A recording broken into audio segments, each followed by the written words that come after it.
previously we saw that the heat capacity, whether it's constant volume or constant pressure, that those could be represented as analytical functions, as constants or even as polynomial functions. There are cases, though, where your CV and your CP can actually just be represented as measured experimental data. So it can also be reported as experimental data.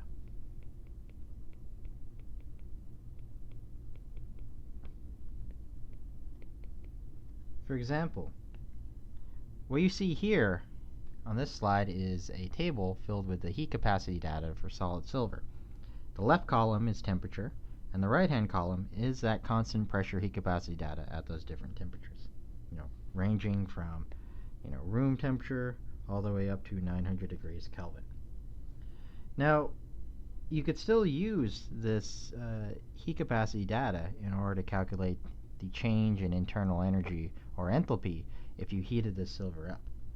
But rather than integrating a analytical function, what we would need to do here in order to calculate internal energy or enthalpy is we would need to do a numerical integration. Okay? So to get delta U and delta H would need to integrate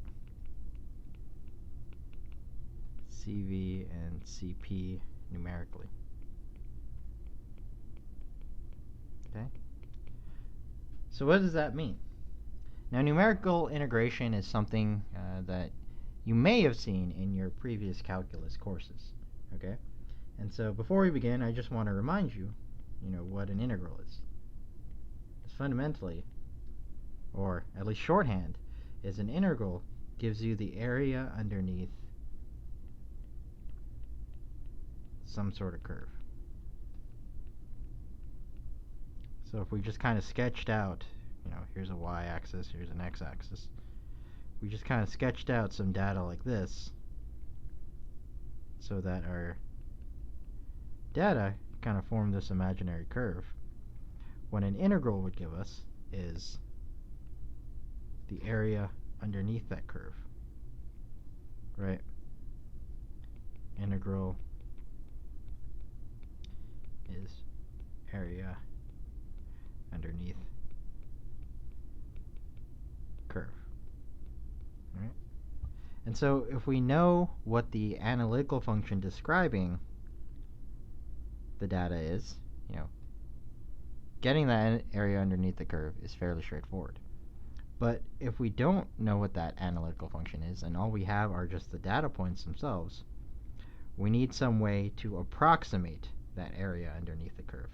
And so that's what numerical integration is. It's approximating the area underneath our function. Okay? All right, and perhaps the most common way, or first I'll say there's different ways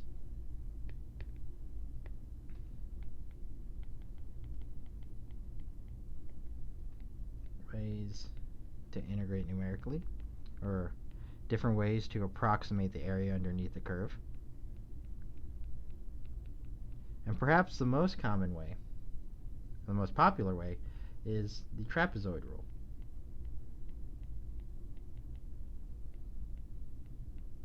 Right?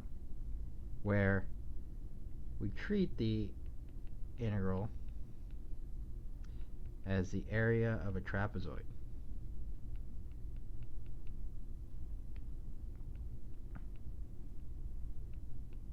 Right? So where we break our function down into many different trapezoids, right? And so the integral would be approximately equal to the sum of the area of those different trapezoids. Okay? So that's an example I just kind of sketched out here, but we also have some slides where we show an example of a kind of more complicated sinusoidal function in which the area was approximated as the sum of a bunch of different trapezoids. All right? And so if you remember from your geometry classes, So what we're saying is, if we have some sort of function x, or f of x, and we integrate it with respect to dx from a to b, that integral is approximately going to be equal to the area of a trapezoid encompassed, or that is below that range. All right? And so if you remember from geometry, the area of a trapezoid is equal to this.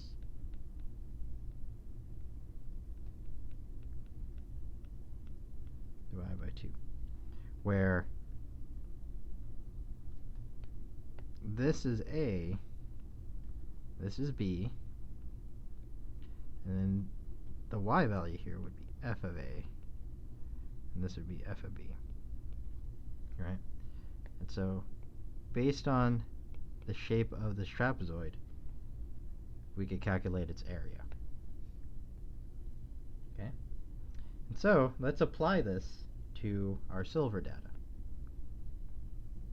And let's take the numerical integral of this range right here.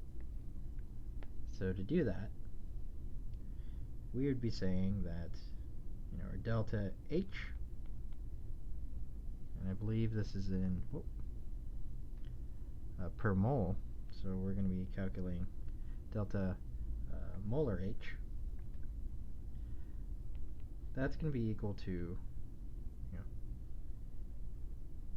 and let's say, actually, rather than 298, let's take the integral from 300 to 400. Okay? And so what we're going to be doing is we're going to be integrating from 300 to 400k that heat capacity. Right? And so that's approximately going to be equal to, and now we're just going to apply trapezoid rule.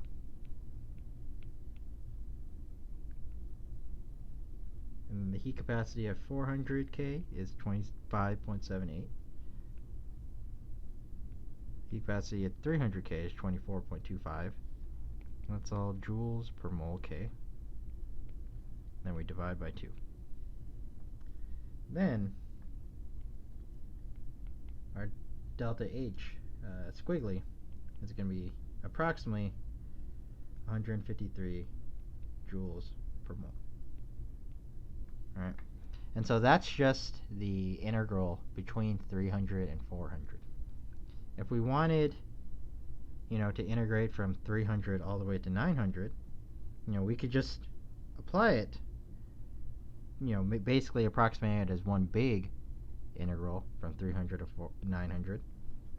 But a better, practice is to actually just calculate the integral between each of these ranges and then add all those up.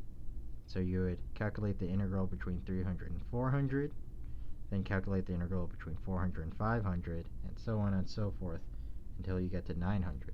And then you would add all those areas up, and then that would give you the total integral ranging from 300 to 900. So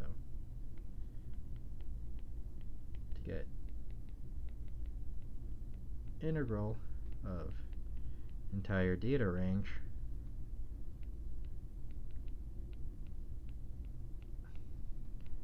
add area of each interval. Okay? And so in general,